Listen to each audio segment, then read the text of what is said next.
Hello, I'm Brian Gray, and I am a pediatric surgeon and ECMO expert from Indianapolis, Indiana. And I get the great pleasure of performing this educational video and slideshow about Crescent RA catheter experienced user exchange.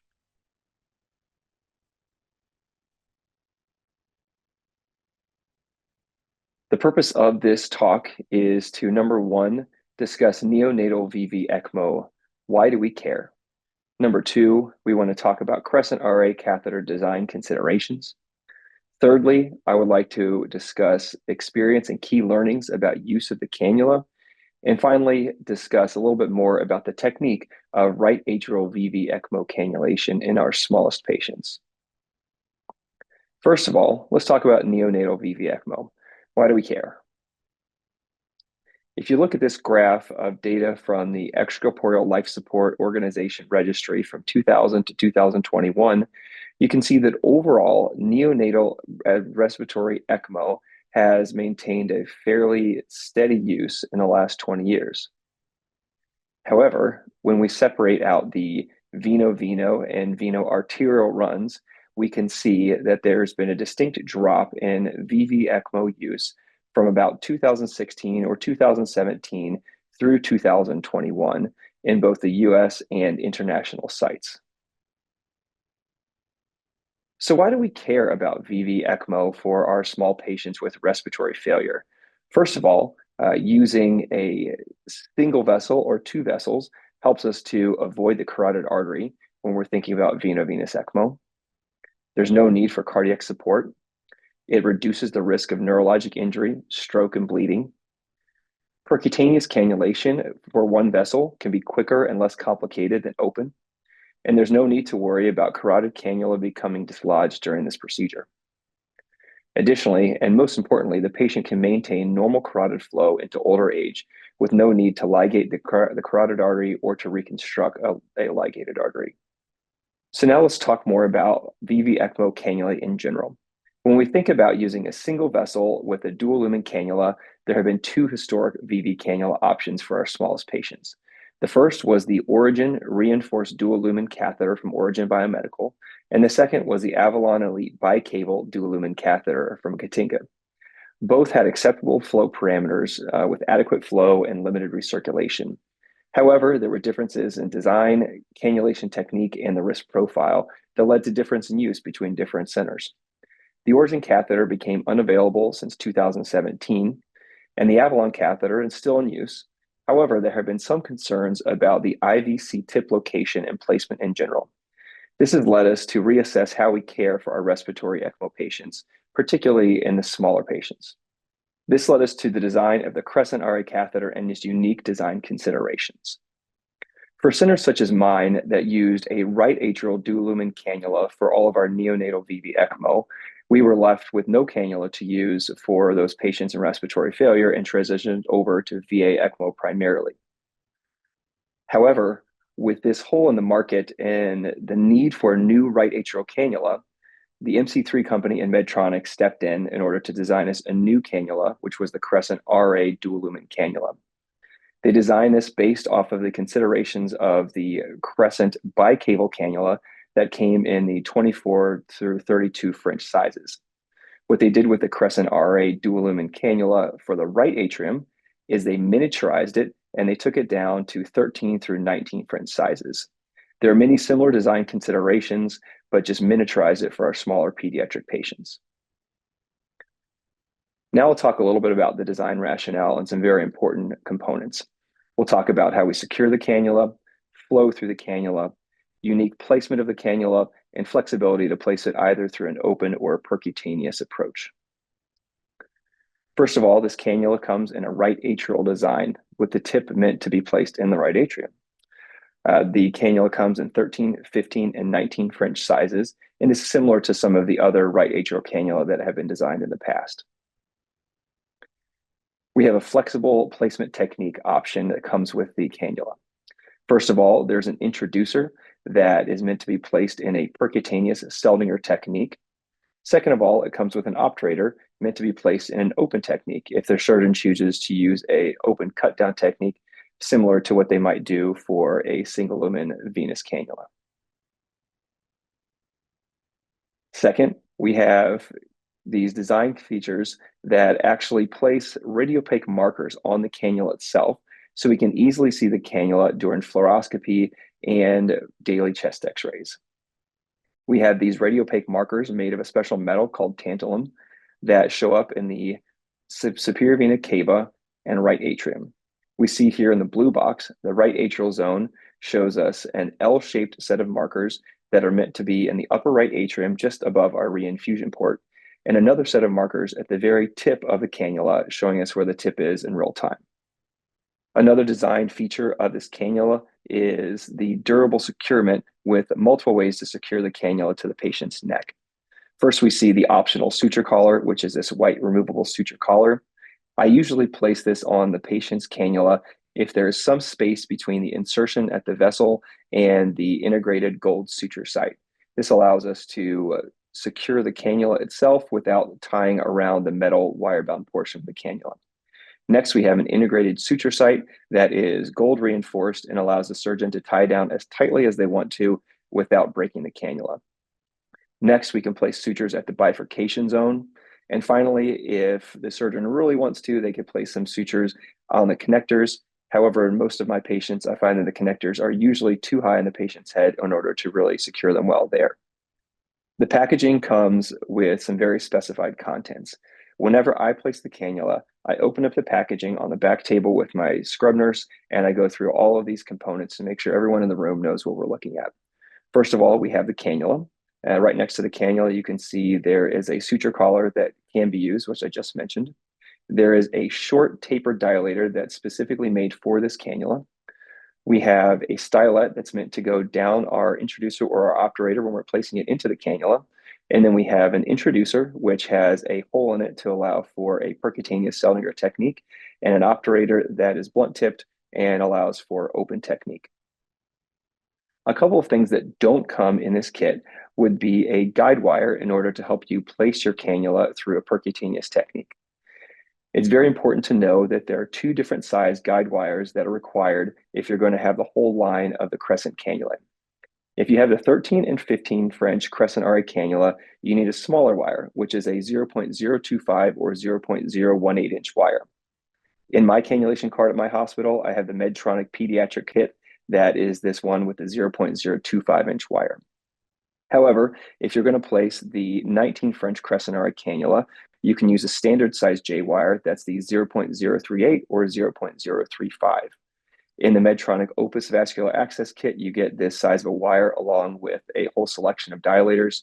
There's also a more simplified kit that's the Medtronic Arterial/Jugular Kit. This also has this wire with a couple of smaller dilators. In my cannulation cart at my hospital, I keep both the Medtronic Pediatric and the Opus Vascular Access Kit in order to do all of my cannulations. Now let's talk a little bit more about the right atrial catheter design. First of all, let's talk about the right atrial design differences. When we compare the Crescent RA cannula to the retired Origin cannula, we can see there are some important design considerations in the right atrium. First, with the Origin cannula, there was simply a punched out portion of the cannula that went for blood reinfusion. This meant that the cannula tip had to be low in the right atrium to allow the blood to reinfuse towards the tricuspid valve. However, with the Crescent RA cannula, it was designed with a downward angled reinfusion exit that was very steep, so that portion of the cannula had to be high in the atrium to allow the correct angle towards the tricuspid valve. This means that when the cannula is properly positioned, the drainage tip is in the mid to upper atrium and not the low atrium. Additionally, there are multiple drainage holes along the length of the cannula, allowing for better flow. Finally, if you were to cut the cannula in half, you'd see that there is a crescent-shaped lumen and a large reinfusion port to help optimize pressure flow and performance in the Crescent cannula. Additionally, we look at the right atrial catheter dimensions. There is a shorter distance from the tip to the reinfusion port, allowing a shallower placement in the right atrium portion of the Crescent RA cannula. Additionally, there's increased distance between the most proximal drainage and the reinfusion port in the Crescent RA, allowing for less recirculation. When we look at right atrial catheter flow curves on a benchtop model, we can see that on the blue lines, comparing the Crescent RA cannula to the Origin cannula, we have similar flow with slightly better flow in the larger cannula size and better reinfusion per pressure drop across all of our different sizes. Now, when we compare the Crescent RA cannula to the Avalon Elite bicable cannula, when we look at our pressure drop curves for our drainage, we can see better flow at all three sizes. Additionally, on reinfusion, we see better flow at all three sizes for the pressure drop. Now let's talk a little bit about experience and key learnings with the Crescent RA cannula. Through a collaboration with the Children's Hospital Neonatal Consortium, I was the primary author on a study looking at the early use experience of the Crescent right atrial cannula for neonatal veno-venous extracorporeal membrane oxygenation. The purpose of this study is to describe the experience with early use of the Crescent RA cannula. We performed a retrospective cohort study of 58 neonates and infants cannulated from September of 2021 through September of 2023 at 15 institutions represented within the Children's Hospital Neonatal Consortium ECMO focus group. Members provided information on patient characteristics, ECMO runs, complications, and outcomes. This study was published in the Journal of the American Society of Artificial Internal Organs in 2025. Our aim was to describe the early experience of the Crescent RA catheter use amongst the member institutions of the CHNC ECMO focus group. And our conclusion was that the Crescent RA catheter allows safe and effective VV ECMO support in study of neonatal and infant respiratory failure patients. The CHNC is a consortium of 49 hospitals with the highest level NICUs in the US and Canada. Many of these centers have a representative on the ECMO focus group. We performed an informal de-identified survey of ECMO focus group institutions using the Crescent RA cannula. We performed a retrospective cohort study of neonates and infants who were cannulated for VV ECMO using the Crescent RA cannula between September of 2021 and 2023. In total, we looked at 58 patients supported with the Crescent RA cannula. 15 institutions supplied anywhere from 1 to 10 patients per institution, and the patients were very indicative of neonates with severe respiratory failure. Mean weight was 3.4 kilos, and day of life of cannulation was day 2. Their estimated gestational age was 39 weeks, and their diagnoses were very indicative of severe respiratory failure, with most patients having PPHN with or without meconium aspiration syndrome, a few patients with CDH, some with pneumonia. We had 2 with tracheal insufficiency, 2 with disseminated HSV, and another smattering of diagnoses with 1 patient each. The catheter size was 13 French in 95% of the cases. Our placement technique was an open cut down in 88% of patients and a percutaneous approach in another 12%. When we looked at imaging at placement, multiple modalities were used in 30% of patients. You can see here that breakdown. Echocardiogram only was used in 20%. Fluoroscopy only was used in 2%. Chest X-ray only was used in 28%. And no imaging at placement was used in 20% of the cases. These were all an open cannulation. Imaging for confirmation was echocardiogram and chest X-ray in every patient. Now to look at our outcomes with survival to discharge in 85%. Mortality while in ECMO came from 1 unfortunate case of inferior vena cava perforation from the cannula, disseminated herpes simplex virus in 2 patients, COVID, neonatal respiratory distress syndrome, septic shock, and a single patient with PPHN who developed pulmonary hemorrhage. Median ECMO duration was 102 hours with 1 case of cardiovascular perforation. Surgical repositioning, where a surgeon came to the bedside to move the cannula, occurred in 29% of cases, and some sort of positioning issues were prevalent in about 47%. The folks at the bedside noted flow issues in about 33% of patients, and 5 patients out of the group had some sort of recirculation that needed repositioning of the cannula. Now let's talk a little bit more about how we cannulate for Crescent RA VV cannula. This is a video from a lab experience where we took a anesthetized pig and placed a Crescent RA cannula in a percutaneous manner. First, we used an ultrasound to identify the jugular vein and gain access using a needle. We then placed a wire down through the needle in the Seldinger technique. We used fluoroscopy for the entire experience in order to verify that the wire was first going into the right heart and then down into the inferior vena cava. After we verified wire placement, we can dilate over the wire and down into the vessel using the specialized dilator that comes within the kit. Now, this dilator is a highly tapered dilator, but the really interesting factor is it's sort of short, so it prevents the cannulator from placing the dilator too far down into the patient in order to help prevent any sort of damage that might come to the heart or great vessels from dilation itself. After we dilate, we place the cannula over the wire and down into the right atrium.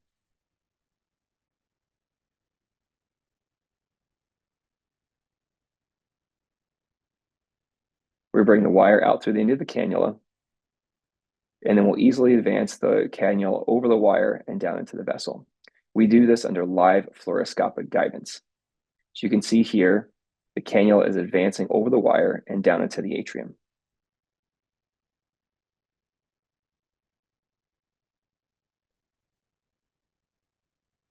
Once we get to the cannula to the proper position, we can remove the wire and the obturator and then use an echocardiogram to verify placement.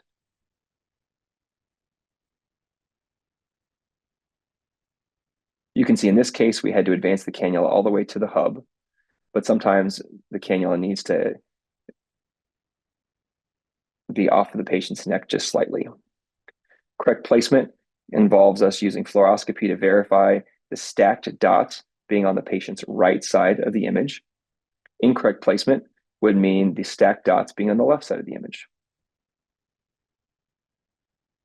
Again, to look here, you can see us advancing the cannula in and actually turning the cannula so we can see the stacked dots on the patient's right side. This allows for correct placement of the reinfusion jet going towards the tricuspid valve. Finally, we use echocardiogram to confirm catheter position in the right atrium in a safe position. We will also use flow on our Doppler in order to make sure that the reinfusion jet is going towards the tricuspid valve. I have a certain set of imaging recommendations that I like to tell the folks in my team and the folks I talk to about this cannula in order to allow safe placement and maintenance. First of all, if I'm doing an open cannulation, I like to use real-time fluoroscopy, echocardiogram, or chest x-ray in order to verify safe placement.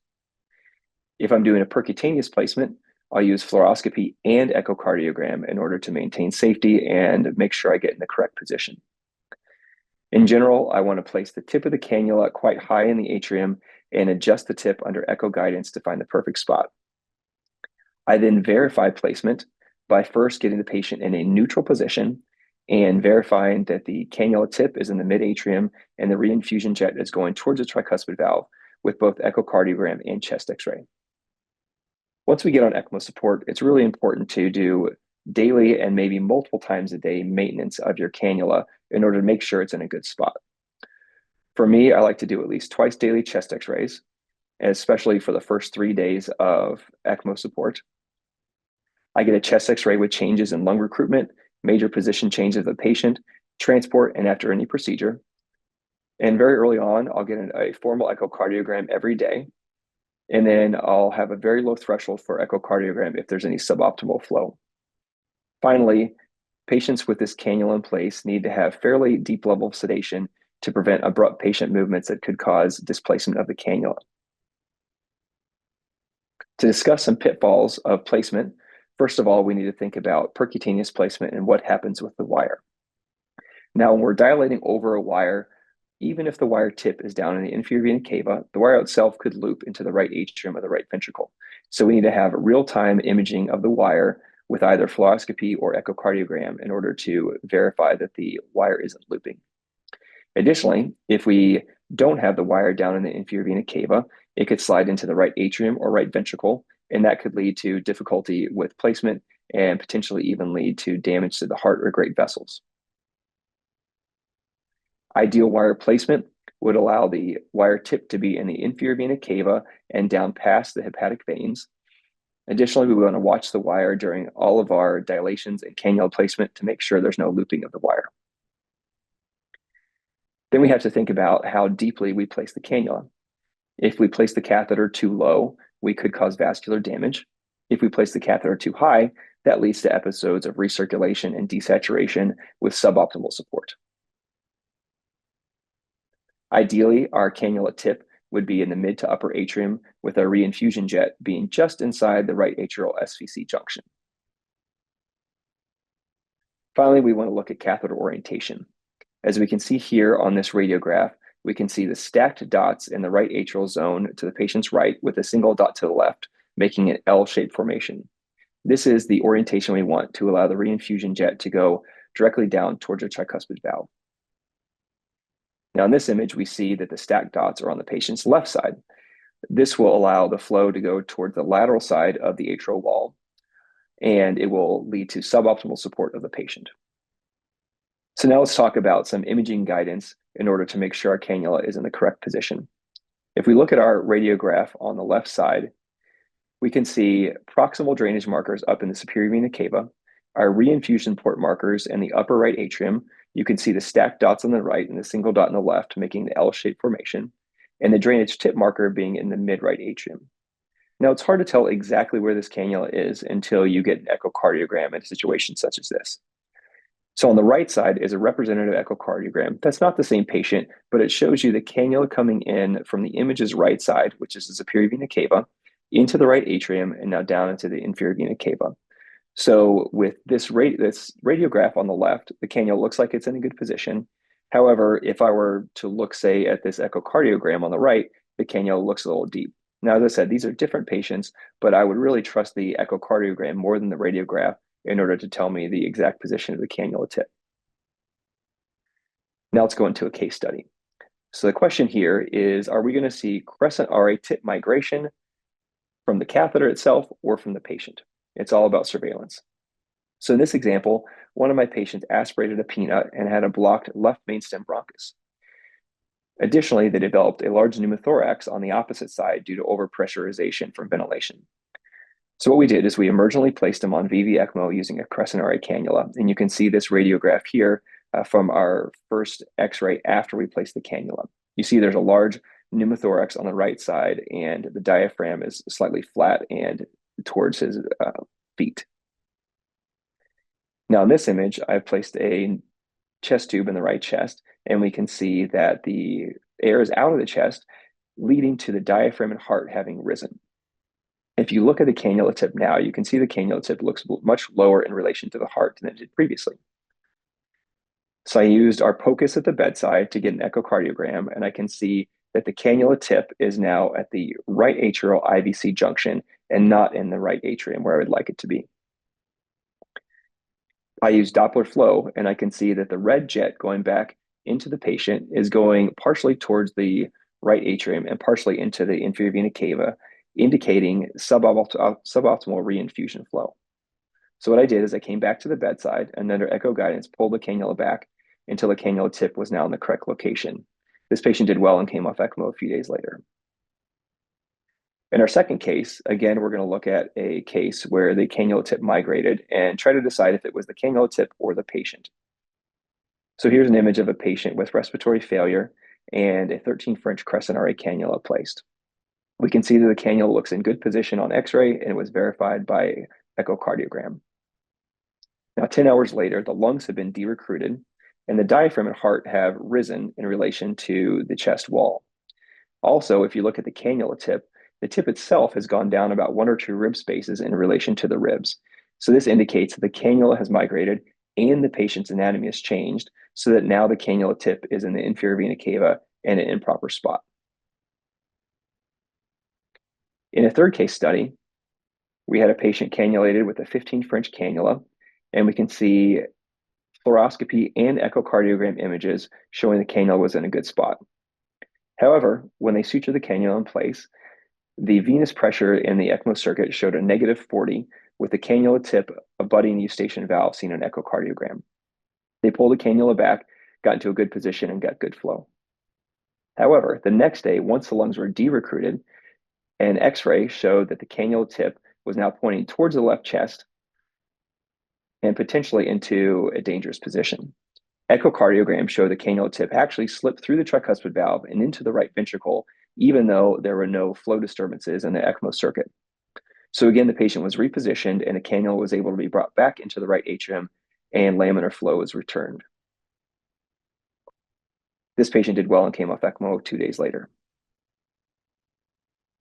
So it's important to really look at your x-rays to give you a good idea of where your ECMO cannula is on a day-to-day basis. Here's an image that shows a cannula in an ideal position. In this next image, you can see the cannula tip is higher, leading to recirculation. This one is clearly too deep down in the inferior vena cava below the diaphragm. And finally, in a patient with really no air in their lungs, we can't tell much by the x-ray. It's unclear where the heart, lungs, and diaphragm are. So I really need an echocardiogram here to verify the cannula tip. In summary, imaging is critical for optimal flow and positioning of the Crescent RA cannula. Vigilance is required, first to maintain correct cannula position and to look for patient anatomical changes over time. I've seen most of these anatomical changes over the first 3 days of support, so that's the time we really want to look for any of these small changes in patient physiology that might mean we need to change where the cannula is sitting. Finally, frequent flat plate imaging and echocardiogram is definitely recommended. I make sure that I go to the bedside and do a POCUS echocardiogram at least a couple times a day for the first few days of support, and then daily after that. I like to teach all of the intensivists at the bedside how to use POCUS so they can look at the cannula anytime in the day or night to assure optimal support for the patient. And in a final summary, I really just want to talk about the great benefit of having this cannula. I can think of countless patients in my personal center and in centers that I've talked to that have been able to offer VV support where previously they could only offer VA. This really offers our patients the ability to have effective respiratory ECMO support, but have such a lower risk of neurologic injury and lower risk of mortality because of our ability to offer VV in these patients where previously we could only offer VA.